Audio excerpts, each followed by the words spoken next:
अस्सलामु अलैकुम वरहमतुल्लाहि वबरकातुह। बिस्मिल्लाहिर्रहमानिर्रहीम नहमदुहु व नुसल्ली अला रसूलिहिल करीम व अला आलिहि व अस्हाबिहि अजमाइन अम्मा बाद। मोहतरम भाइयों, बुज़ुर्गों, दोस्तों, तफसीर कुरान की आज जो है हमारी 18वीं मजलिस है। अल्हम्दुलिल्लाह, अल्लाह का शुक्र है। और हम लोग जो है अभी सूरह आली इमरान में पहुंच चुके हैं।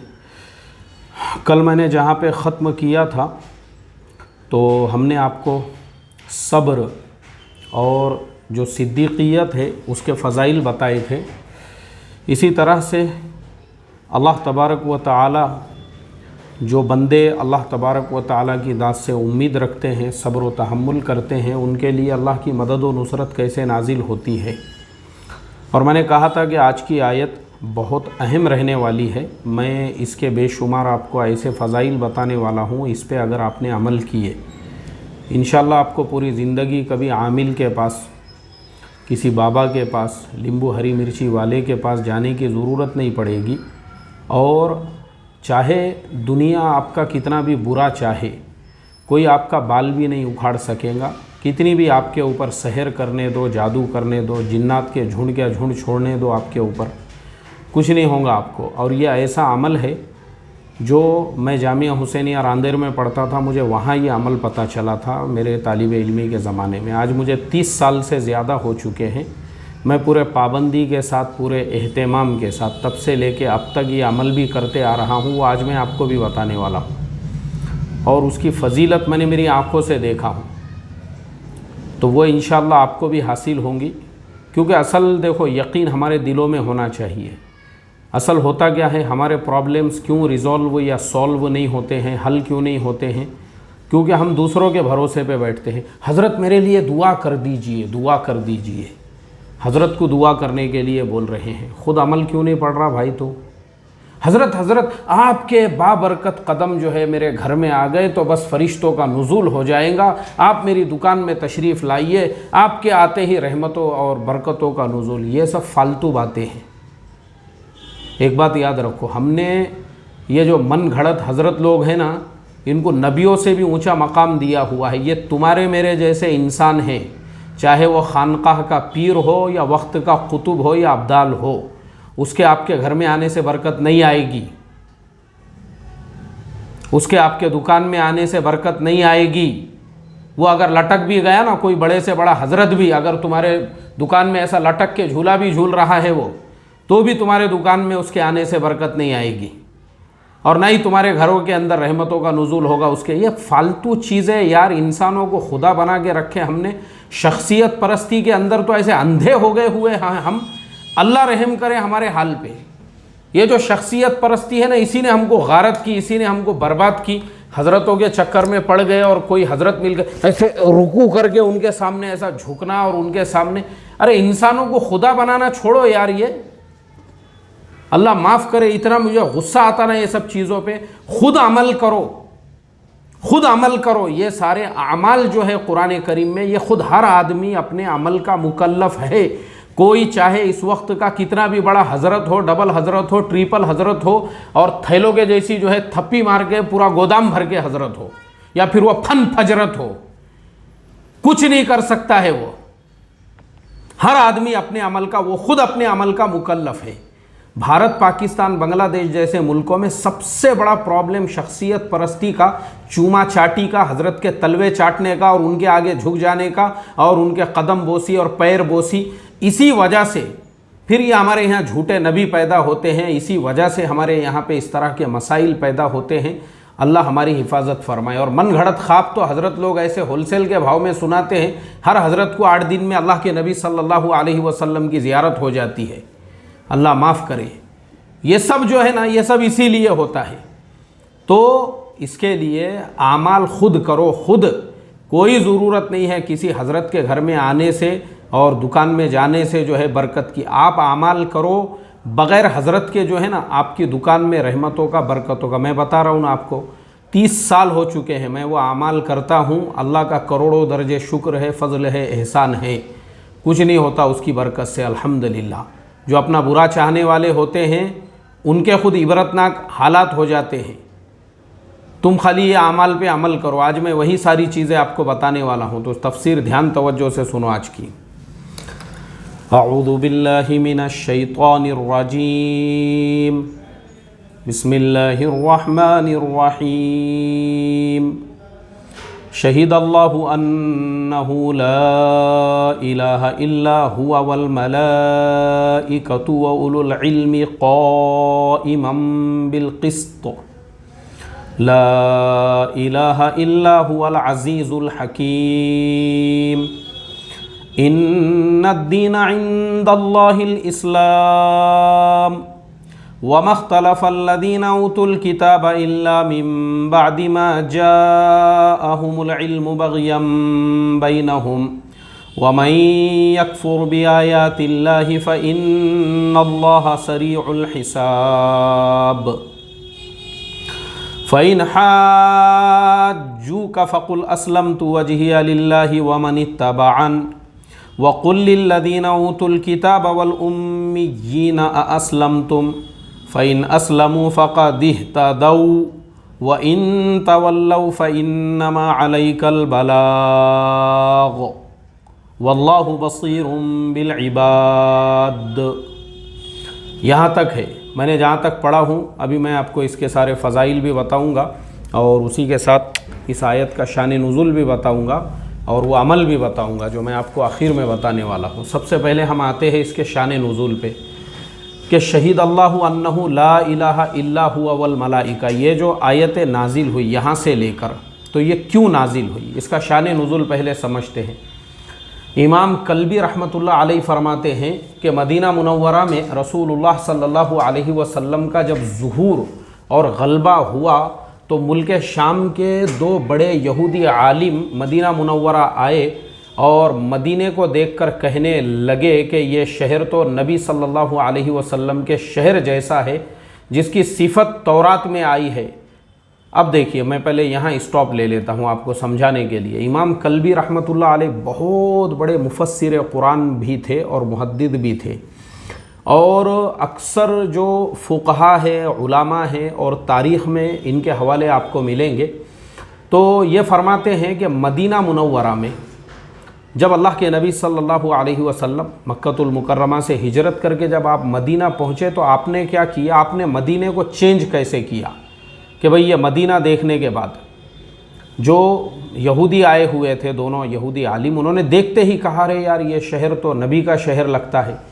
ऐसा उन्होंने क्यों कहा? इसलिए कहा क्योंकि मदीना में तीन टाइप के लोग जो है वो आबाद थे। एक तो मुशरिकीन के दो कबीले थे जिनका नाम था औस और खजरज, और दूसरी जमात थी यहूदियों की। तो इस तरह से ये जो है औस और खजरज, इनको दो कबीलों में ले लो, और इस तरह से जो है यानी ये दो कबीले हो गए, ये दो ग्रुप हो गए, और तीसरी तरफ जो है यहूदी थे। अब ये जो औस और खजरज जो कबीले हैं, इनमें आपस में हमेशा लड़ाइयाँ होती थी, इनमें दुश्मनियाँ थीं, खूब लड़ते थे आपस में ये, और ऐसी लड़ाइयाँ होती थी कि इनके आपस के लड़ाइयों की वजह से ये लोग कमज़ोर हो चुके थे। और दूसरी तरफ यहूदी थे जो अहले किताब थे, वो इनके दरमियान में नहीं पढ़ते थे, क्योंकि ये जो लोग थे ये मुशरिकीन थे। अब अल्लाह के नबी सल्लल्लाहु अलैहि वसल्लम जब मेरे सीरत के बयान सुनो, आपको फ़ायदा होगा इंशाअल्लाह। सीरत 2014-15 मेरे चैनल पे जो है प्ले लिस्ट में आपको मिलेंगी, उसमें आपको तफसील से ये सारी चीज़ें समझ में आएगी कि अल्लाह के नबी सल्लल्लाहु अलैहि वसल्लम ने सबसे पहले जो मदीने वालों से मुलाकात की, उनसे क्या बातचीत हुई। फिर दूसरे साल जो है पहली मरतबा 12 लोग थे, फिर दूसरी मरतबा 80 लोग आए, और इस तरह से अल्लाह के नबी सल्लल्लाहु अलैहि वसल्लम ने जो है ना वो बैअते ऊला, बैअते उक़बा, बैअते सानिया, इस तरह से जो है मदीना वालों ने आप सल्लल्लाहु अलैहि वसल्लम के हाथ पर बैअत की, और मिना में इनसे मुलाकातें होती थी। और फिर मदीना वाले भी जो है ना, जब उन्होंने अल्लाह के नबी सल्लल्लाहु अलैहि वसल्लम की नबूवत का इकरार किया, और आपने फिर हज़रत मुसअब इब्न उमैर रज़ी अल्लाह ताला अन्हु को मदीना वालों की तालीम और तरबियत के लिए उनको मदीना भेज दिया मक्कतुल मुकर्रमा से, तो अल्लाह के नबी की हिजरत से पहले ही ये जो औस और खजरत जो दो कबीले थे, ये पूरी तरह से मुसलमान हो गए थे। उसमें आप पूरे वाक़या सुनोगे। वो जो सीरत है अभी, क्योंकि मैं यहाँ सीरत नहीं बयान कर रहा हूँ, अभी हमारी तफसीर चल रही है, इसलिए मेरी रिक्वेस्ट है कि आप वो सीरत के बयानात सुनो। तो आपको हज़रत असद इब्न ज़िरारा और इसी तरह से साद इब्न मुआज़ रज़ी अल्लाह ताला अन्हु और ये सारे लोग कैसे मुसलमान हुए और इनके मुसलमान होते ही दोनों कबीले कैसे मुसलमान हो गए अल्लाह के नबी की हिजरत से पहले ही, वो सब डिटेल में समझ में आएगा आपको। तो मदीने में जब आप पहुँचे तो हज़रत मुसअब इब्न उमैर रज़ी अल्लाह ताला अन्हु वो पूरा फाउंडेशन जो था ना मदीने का वो बांध चुके थे, यानी पूरा उन्होंने जो फाउंडेशन है और पूरी जो बुनियादें हैं उसको मजबूत कर दिया था अल्लाह के नबी सल्लल्लाहु अलैहि वसल्लम के आने से पहले ही। इसीलिए अल्लाह के नबी जब पहुँचे तो हर आदमी आपके इस्तकबाल में खड़ा हुआ था, हर एक ये चाहता था कि अल्लाह के नबी हमारे घर के मेहमान रहे। इसीलिए अल्लाह के नबी सल्लल्लाहु अलैहि वसल्लम ने जो अपनी ऊँटनी थी उसको छोड़ दिया कि भाई ये जिसके भी घर पे जो या जहाँ पर भी ये ठहरेगी तो वहाँ पे हमारा क़ियाम रहेगा। तो जिस मैदान में अल्लाह के नबी सल्लल्लाहु अलैहि वसल्लम की ऊँटनी जाकर बैठी उसी के सामने हज़रत अबू अय्यूब अंसारी रज़ी अल्लाह ताला अन्हु का मकान था और उनको अल्लाह के नबी सल्लल्लाहु अलैहि वसल्लम की मेज़बानी का शर्फ़ हासिल हुआ। और वो सामने ही जो ज़मीन थी जहाँ आज मस्जिद नबवी सल्लल्लाहु अलैहि वसल्लम की उस ज़माने में बुनियाद रखी गई, तो वहाँ पे कुछ कब्रें थी और वो 2 यतीम बच्चों की ज़मीन थी जिसको अल्लाह के नबी सल्लल्लाहु अलैहि वसल्लम ने ख़रीद कर, ये बहुत पॉइंट की बातें हैं, मैं सीरत के अंदर डिटेल्स में ये सारी चीज़ें बताता हूँ तफसील के साथ में, तो वो अच्छी तरह से समझ में आती है ये सारी भी चीज़ें कि अल्लाह के नबी सल्लल्लाहु अलैहि वसल्लम ने उन दोनों जो यतीम बच्चे थे उनका नाम था सहल और सुहैल, जो आज हमारे बच्चों के नाम हम नहीं रखते हैं और इतने प्यारे नाम हैं वो, तो उनसे वो ख़रीद कर, हालांकि उन्होंने कहा हम मस्जिद के लिए वक्फ़ कर देंगे, तो आपने कहा कि नहीं, वक्फ़ वाली ज़मीन नहीं चाहिए, पैसे लो, कीमत तय करो। और हज़रत अबू बकर सिद्दीक़ रज़ी अल्लाह ताला अन्हु ने उनकी कीमत अदा की, तब जाके वहाँ मस्जिद की तामीर शुरू हुई। सादी सिंपल मस्जिद, देखो ये बहुत, यानी ये वाक़ई में बहुत इबरत है कि वो मस्जिद जो है इसे बड़े बड़े मनारे नहीं थे, उसको शाहजहाँ का रिकॉर्ड नहीं तोड़ना था कि वो 50 करोड़ की मस्जिद बन रही है और पूरे दुनिया में उसके लिए चंदा हो रहा है, तो ऐसी मस्जिद नहीं थी वो।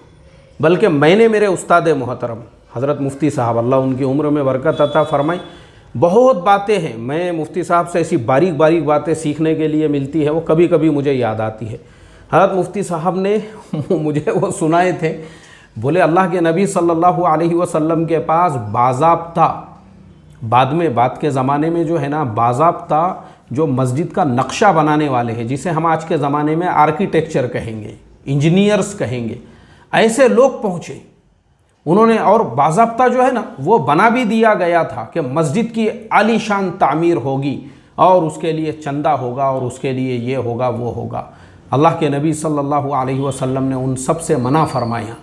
तो मैं यही कहता हूँ ना, हमारे ज़माने में जिन लोगों को शाहजहाँ का रिकॉर्ड तोड़ने की खुजली हो चुकी है और जिन्होंने बहुत सौ ने तोड़ भी दिए कि मस्जिदों की तामीर पे अरबों खरबों करोड़ों रुपये ऐसे बस्तियों ऐसे शहरों में खर्च किए गए जहाँ कई मुसलमान हैं जिनके घरों पे 2 वक्त खाने को नहीं है, जहाँ कई मुसलमानों की बहन बेटियाँ जो है वो निकाहों के लिए अपने घरों में एड़ियाँ रगड़ रही है, मगर उनके माँ बाप के पास उतने पैसे नहीं हैं। वहाँ उन्हीं बस्तियों के अंदर कई आपको ऐसे मुसलमान भी मिल जाएंगे जो बेचारे दवा ख़रीदना चाहते हैं लेकिन उनके पास दवा को पैसे नहीं हैं, और उसी बस्ती में, उसी शहर में, उसी इलाके में आपको मिलेगा वहाँ शाहजहाँ का रिकॉर्ड तोड़ा जा रहा है। और ये शाहजहाँ का रिकॉर्ड तोड़ने वाली जितनी भी मस्जिदें हैं ना, वो हमारे जो बिरादरान वतन है, उस इलाके में रहने वाले जो हमारे दूसरे समाज के जो भाई हैं, चाहे वो हिंदू समाज के हो, दलित समाज के हो, किसी भी समाज के लोग हो, उन लोगों के दिलों में जो है ना हसद पैदा करने वाली बातें हैं,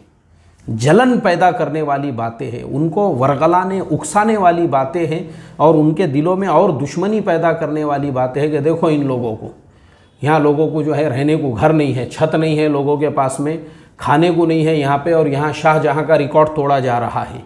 गलत बातें हैं यार, ये सब चीज़ें मैं सुनता हूँ ना, मैंने उस वक्त भी हमारे हज़रत उस्ताद मोहतरम से जब वो सारी तफासिल सुना तब भी मेरी आंखों में आंसू आ गए थे। ये वाक़या सुन करके अल्लाह के नबी सल्लल्लाहु अलैहि वसल्लम ने उस आर्किटेक्चर को भी, उस इंजीनियर को भी, सबको आपने उसको जो है उनको सबको आपने जो है ना वापस कर दिया। और वो जो चंदा जो था जिसके लिए चंदे का भी ऐलान हो रहा था, सारी चीज़ों से आपने उनको मना कर दिया। तो मुझे असल में वो काफ़ी डिटेल में मुफ्ती साहब ने उसके साथ में हज़रत मूसा अलैहिस्सलाम का भी वाक़या कुछ सुनाए थे। मुझे अभी वो पूरा तफसील से जहन में नहीं है, जितना याद है मैंने अभी आप लोगों को उतना ही सुना दिया हूँ। तो अल्लाह के नबी का मिजाज ये था, ये सादगी थी। ये देखकर ही वो जो 2 यहूदी आलिम थे ना, वो जो मुतासिर हुए और उनके दिल पर एक नक्श जो बैठा ना, वो इसी वजह से। और उन्होंने कहा कि ये तो नबी का शहर है, जिस शहर के अंदर डिसिप्लिन है, जिस शहर में अमन है, जिस शहर में चैन है, जिस शहर में सुकून है, जिस शहर को देख के ही लग रहा है ये अल्लाह के नबी का शहर है। अब मुझे आप बताओ, क्या मुसलमानों के महल्ले भी आज ऐसे ही है? देखो, मैं एकदम आपको जो है ना गौर करने वाली बात बोल रहा हूँ, मैं किसी पे तनकीद नहीं कर रहा हूँ। अगर हमारे मुसलमानों के महल्ले में अगर कोई हमारे दूसरे समाज के या दूसरे मज़हब के लोग आना चाहे, तो क्या हमारे महल्ले भी ऐसे है जिसको दूर से देखकर ही लोग ये कहे कि ये मुसलमानों का महल्ला कितना अच्छा है? मगर अफसोस के साथ मैं कह रहा हूँ, ऐसा नहीं है। बिल्डिंगों के बाजू में कचरों के ढेर पड़े हुए हैं, ट्रैफिक का कोई सिस्टम नहीं है। जिसके दिल में जहाँ आया वो वहाँ पे गाड़ी खड़े करके बैठा हुआ है, जिसके दिल में जहाँ आया उसने आधा आधा रास्ता रोक लिया है। जैसे मैंने हज़रत मौलाना खालिद सैफुल्लाह रहमानी साहब के बारे में बताया था कि दिल्ली में, उन्होंने ख़ुद बताई ये बात, मैंने उनसे ही सुना हूँ। बोले मेरे एक रिश्तेदार रहते थे एक एरिया में, और जब मैं शुरू में जाता था तो वहाँ पे 30 फीट का रोड था, 36 टायर का कंटेनर इधर से जा सकता था, उधर से भी आ सकता था। लेकिन लोगों ने जो है आगे घर बढ़ाना शुरू किए। इसने बोला अपना चबूतरा 4 फीट आगे लो, दूसरे ने बोला ठीक है तू चबूतरा लेता, मैं टपरी डालता, बोले उसके सामने। उसने अपनी टपरी डाल दिया। तीसरे ने बोला ठीक है तू टपरी डालता ना, मैं तो पूरा छत डाल देता, बोले वहाँ तक। चौथे ने बोला फिर मैं काय को छोड़ूँ, मैं भी एक दुकान निकालता ना आगे। तो हज़रत मौलाना फरमा रहे थे, बोले एक ज़माना वो था कि वहाँ पे 36 टायर के 2 कंटेनर इधर से जा सकते थे, क्योंकि बिल्डर ने जो है, जो प्लॉटिंग वाला था, उसने 30 फीट का रोड छोड़ दिया था। और आज की हालत ये है कि उसी रोड के ऊपर एक रिक्शा भी नहीं जा सकता है, बोले आपको कोने में ही उतरना पड़ता है और पैदल आपको आपके रिश्तेदार से मिलने के लिए जाना पड़ता है। तो ये हमारे हालात है। आज जितने लोग ईमान में, आपको मालूम है आज सबसे ज़्यादा लोग अगर किसी मज़हब को कबूल कर रहे हैं वो इस्लाम है। अभी इंग्लैंड के अंदर बोले सिंगर मुसलमान हो गया, एक बिलेनियर मुसलमान हो गया। अमेरिका के अंदर एक सिंगर एक रैपर मुसलमान हो गया। इंडिया के अंदर बोले वो टीवी में काम करने वाला जो एक्टर था वो मुसलमान हो गया, वो यूट्यूबर था वो मुसलमान हो गया, एक्ट्रेस थी वो मुसलमान हो गई। कसरत से लोग मुसलमान हो रहे हैं। लेकिन याद रखो, वो हमारी झोपड़पट्टियाँ देखकर मुसलमान नहीं हो रहे हैं, वो हमारे गली महल्ले देखकर नहीं, हमने तो बज़्ज़न किए लोगों को। वो मुसलमान हो रहे हैं अल्लाह के नबी की सीरत को देखकर, सहाबा की ज़िंदगियों को देखकर। और जब वो लोग इन मुल्कों में जाते हैं, जैसे दुबई जाते हैं, जैसे कतर जाते हैं, अभी जैसे कतर में फीफा वर्ल्ड कप के टाइम पे वहीं पे था, कतर आप देखेंगे वो मुल्क ऐसे हैं, उनको देखकर ये सब चीज़ें याद आती है कि वाकई में ये मुसलमानों का मुल्क है। डिसिप्लिन, गाड़ियाँ सिस्टम से खड़ी हुई। दुबई में कानून है यूएई गवर्नमेंट का, दुबई के अंदर गाड़ी भी अगर आपकी गंदी है, मैली है, कुचैली है, उस पर कपड़ा तो नहीं है वहाँ पे, अगर वो गाड़ी बराबर से साफ़ सुथरी नहीं है तो उस पर भी जो है 200 दिरहम का जुर्माना है। और हाथ से साफ़ नहीं कर सकते आप कि अपनी पुरानी बनियन लेके वही रगड़ा मार रहे हैं, वही बनियन हाथ में भी बदबू आ रही है बनियन की, और गाड़ी पे भी वही रगड़ा मारे जा रहा है। खुपस रहे बोले बाद में उसको स्टीयरिंग के पीछे, बाद में फिर निकाल के वही बनियन को ऐसा झटका मारेंगे, फिर गाड़ी साफ़। वैसा नहीं चलेगा, बाल्टी से साफ़ करे हुए भी नहीं चलेंगी। वहाँ पे प्रॉपर जो है ना, हर पेट्रोल पंप के ऊपर गाड़ी साफ़ करने की एक मशीन ही होती है। गाड़ी इधर से उधर चले जाती है, वो पूरी गाड़ी धो के निकल जाती है उसके अंदर। वैसा गाड़ी चाहिए, नहीं तो 200 दिरहम जुर्माना। तो वो गाड़ियाँ भी साफ़ है वहाँ की, जो तनज़्ज़फ़ू फ़इन्नल इस्लाम नज़ीफ़ुन, साफ़ सुथरे रहो। इसलिए कि इस्लाम साफ़ सुथरे लोगों का मज़हब है। उन्होंने उसकी वहाँ पे प्रैक्टिकल शक्ल, प्रैक्टिकल सूरत और उसको प्रैक्टिकल अमल करके दिखाया है।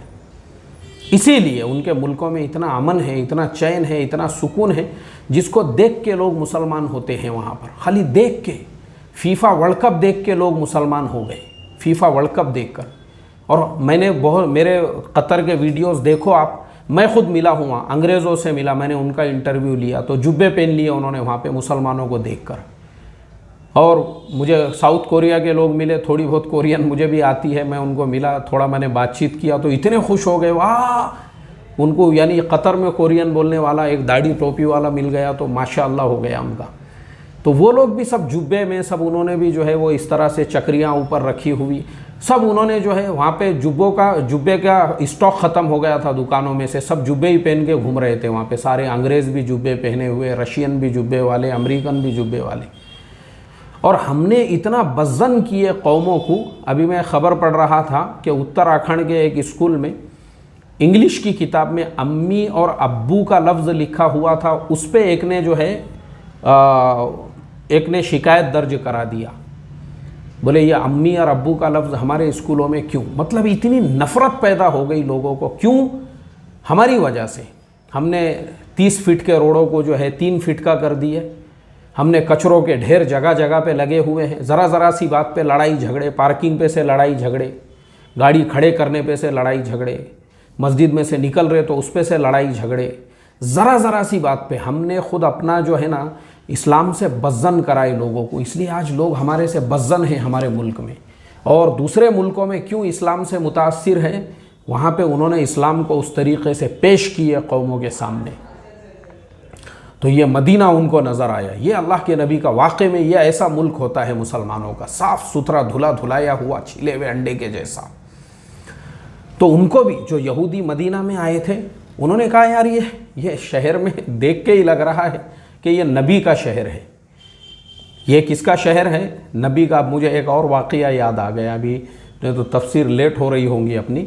एक और शहर मैं बता देता हूँ, मुसलमानों के शहर का वाक़या, कि मेरे एक अज़ीज़ मतलब मेरे दोस्त है बेचारे, और उन्होंने मेरे से कहा, बोले मुफ्ती साहब अपने बेटे को जो है ना शादी के अंदर एक लड़की देखा था, उसने वो लड़की पसंद आ गई। बोले माशाअल्लाह। अपन ने बोल दिए, बोले लड़की के वालिदा को वहीं मिल के हमारी अहलिया ने बोल दी, भाई तुम्हारी बच्ची हमको पसंद, हमको कुछ नहीं चाहिए तुम्हारा, बस बोले तुम खाली एक दिन टाइम दो अपने को, अगले इतवार को लड़की वालों के गांव जाने का है। मैं बोला ठीक है भाई, कोई मसला नहीं है, मैं एडजस्ट कर लेता हूँ।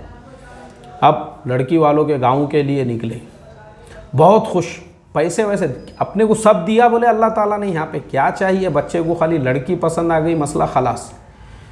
वो शहर में पहुँचे, अब सिग्नल का आया, एक शहर में एंट्री हो गई, सिग्नल आया, सिग्नल पे ये खड़े रहे, बस ये अकेले खड़े हुए हैं सिग्नल पे, इनके अलावा कोई खड़ा हुआ नहीं है, कोई इधर से आ रहा, कोई उधर से जा रहा, पीछे से निकल के एक चले जा रहा।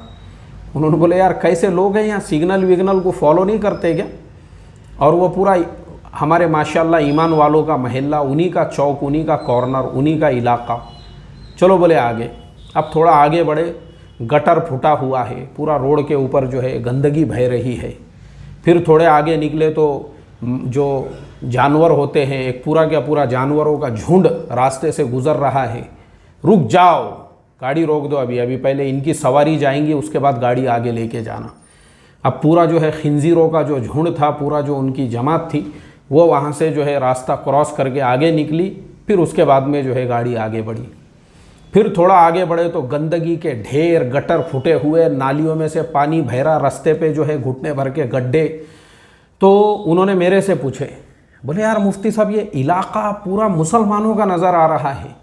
तहकीक किए तो एरिया के नगर सेवक भी मुसलमान माशाल्लाह पिछले 15 साल से जो है गद्दी पे बैठे हुए हैं, लेकिन उनको तौफीक ही नहीं मिली वो एरिया के गटर, नालियाँ, रोड, रास्ते सही करने की, कचरे के कुंडी का प्रॉपरली इंतज़ाम कुछ ही नहीं मालूम है।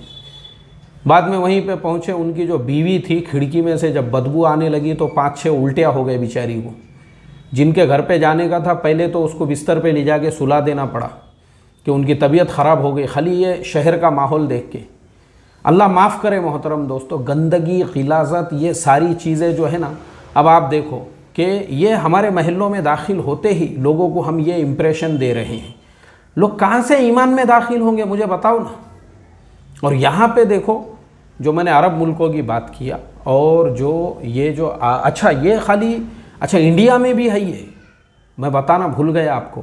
मैं केरला गया था, और केरला का भी वाक़या मैंने कभी शायद बयान में सुनाया या नहीं, मुझे नहीं याद है। मैं केरला में, मेरी वापसी हो रही थी, मेरी फ़्लाइट थी वहाँ से। मैं कोची एयरपोर्ट पे रात में 2:30 बजे उतरा और स्टेशन करीब में नहीं था कोई, तो मैं बाहर आके खड़ा तो टैक्सी वाले वो बहुत पैसे मांग रहे थे स्टेशन तक के, 1000 रुपये, 1500 रुपये। तो अचानक हमारे एक ईमान वाले भाई आए, उनके पास में भी अच्छी खासी गाड़ी थी, महंगे वाली वो गाड़ी थी। बोले कहाँ जाने का भाई आपको? मैं बोला रेलवे स्टेशन। चलो बोले मैं आपको स्टेशन छोड़ देता हूँ, लेकिन कोच्चि नहीं, एक दूसरा स्टेशन आएगा रास्ते में, मैं वहाँ छोड़ दूँगा आपको। ठीक है, मैं बोला। हम बैठ गए उनके गाड़ी में। अब उनकी गाड़ी में मैं सफ़र कर रहा हूँ और रात में तकरीबन 3:30 बजे एक जगह पे सिग्नल आया। उन्होंने 3:30 बजे रात में सिग्नल पे गाड़ी रोके। मैं बोला मैंने इंडिया में पहली मर्तबा किसी को ऐसा सिग्नल फॉलो करते हुए देखा हूँ। रात में 3:30 बजे सिग्नल पे गाड़ी रुकी, कोई देखने वाला नहीं, कोई पूछने वाला नहीं, कुछ नहीं। वो अल्लाह के बंदे ने रात में 3:30 बजे भी वहाँ पे गाड़ी खड़े किया। देखो क्या होता है ना, आप अपने ईमान को अपने आमाल से लोगों के सामने जाहिर करो। तो मदीना मुनव्वरा में जब दोनों यहूदी आलिम आए और आने के बाद वो मदीने को जब देखने लगे तो उन्होंने कहा ये तो नबी का शहर है, जिसकी सिफत तौरात में आई है। आखिर ज़माने में एक नबी मबऊस होंगे। और जब अल्लाह के नबी सल्लल्लाहु अलैहि वसल्लम की खिदमत में हाजिर हुए तो देखते ही वो तमाम सिफ़ात उनके सामने आ गई, जिन सिफ़ात का तौरात में तज़किरा है। कौन सी सिफ़ात थी वो? अल्लाह के नबी के अखलाक थे, अल्लाह के नबी का मिलना था। जैसे मैंने बताया कि आपके कुरान ने कहा आपके बारे में, इन्नका लअला खुलुक़िन अज़ीम। ये ऐसे अखलाक होते हैं कि देखते ही मिलते ही जो है ना, लोग मुतासिर होकर ईमान में दाखिल हो जाते हैं। अब हमारे ज़माने में भी बहुत सारे लोग जो है अपने आप को मज़हब का ठेकेदार समझते हैं, लेकिन लोग उनको मिल के बज़्ज़न हो जाते हैं। मेरे एक उस्ताद मोहतरम, वो जाते थे एक साहब की खानकाह में, उसके बाद से जाना बंद कर दिए। मैं बोला क्यों? नहीं बोले वहाँ पे जो है मालदारों के लिए अलग लेन है, गरीबों के लिए अलग, यानी दोनों के साथ अलग सलूक है। अरे अपने साथ में खेड़े पाड़े का एक साथी था, बोले बेचारा गलती से आगे बढ़ गया, हज़रत के मुसाफिर को तो हकाल दिया। बोले उन्होंने ये इन लोगों को दूर करो, बोले नहीं तो गरीबी की बदबू हमारे भी हाथों में लग जाएंगी, गुर्बत की।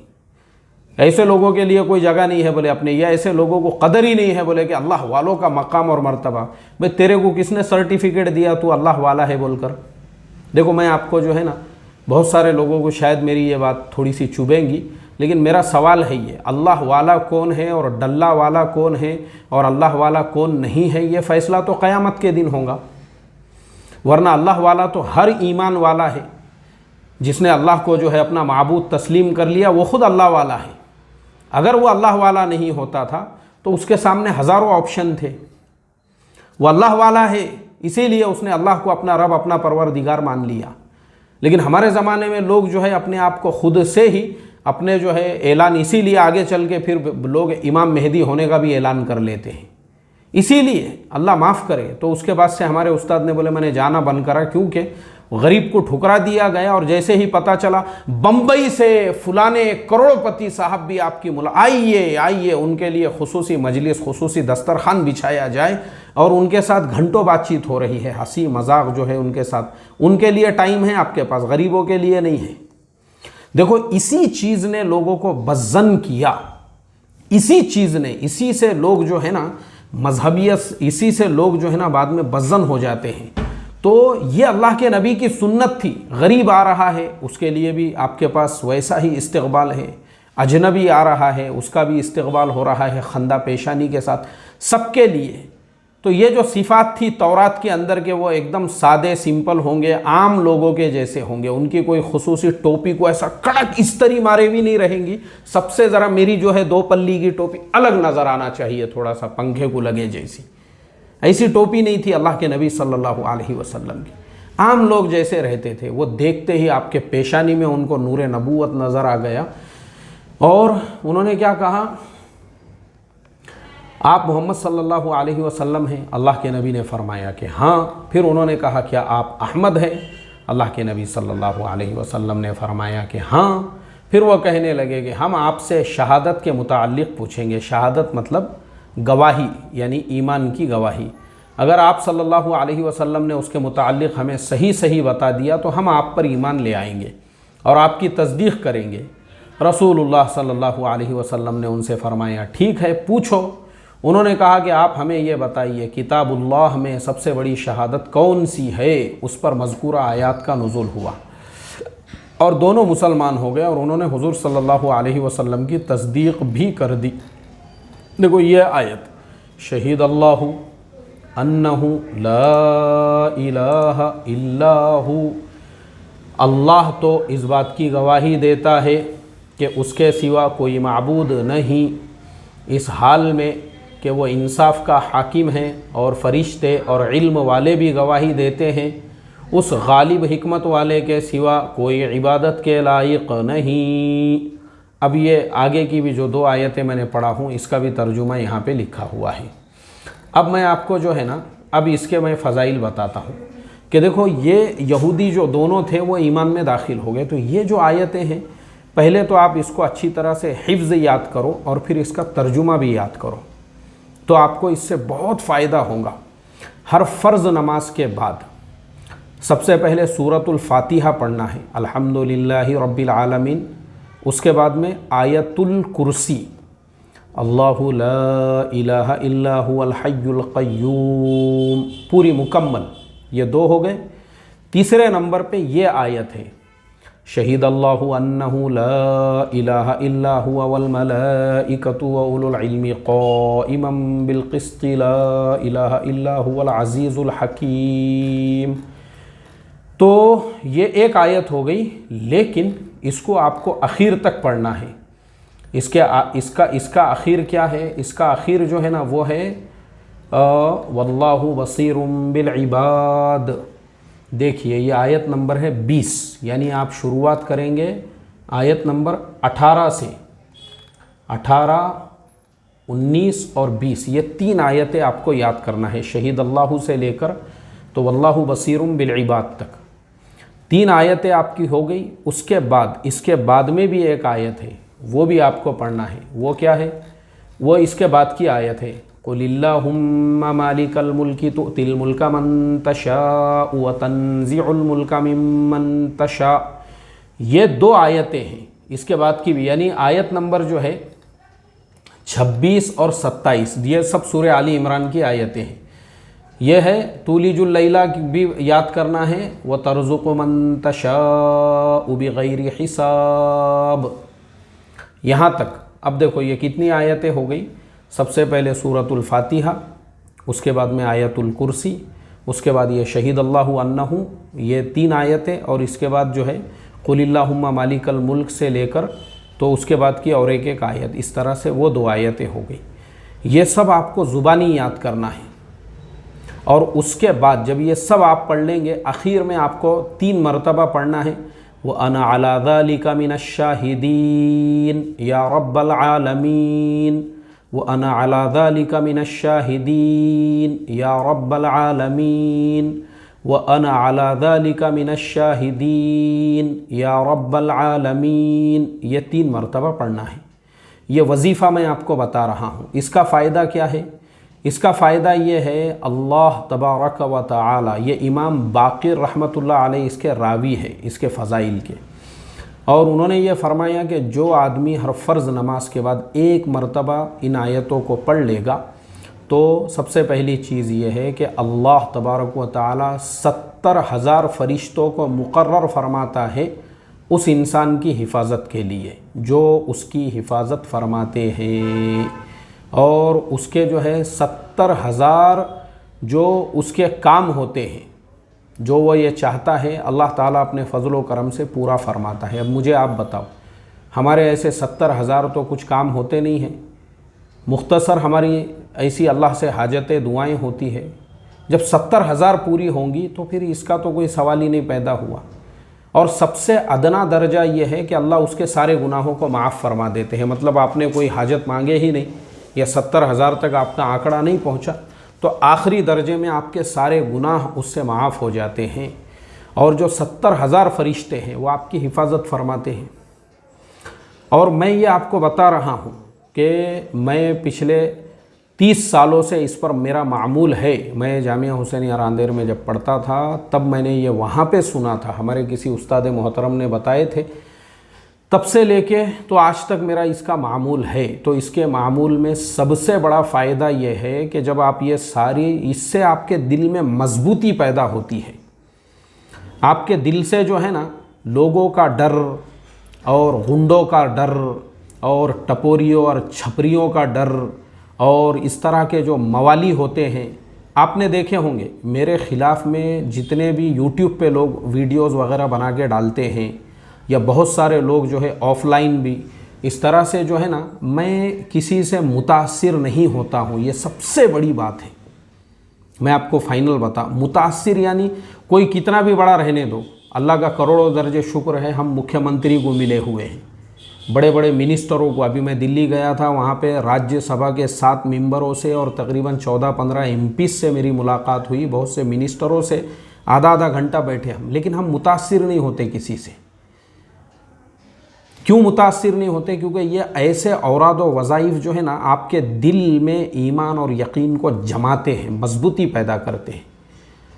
और अगर हम मान लो किसी बात से पीछे हट रहे हैं, वो हम आपके अदब में, आपके रिस्पेक्ट में, क्योंकि हम आपको जो है कुछ समझते हैं और हम आपका अदब और एहतराम करके हमारी अपनी किसी बात से हमने रुजू किए, किसी बात से हम पीछे हट गए, चलो भाई ठीक है, इससे उम्मत में अगर इंतशार नहीं होगा या उम्मत में इससे जो है बहुत से मसाइल हल हो जाएंगे, या चलो ठीक है किसी के रिस्पेक्ट में, किसी के इज़्ज़त में किसी को हमने बड़ापन दे दिया, इसलिए हमने बहुत सारी चीज़ों से, वो किसी के डर की वजह से या किसी से मुतासिर होके, ऐसा बिल्कुल भी नहीं है।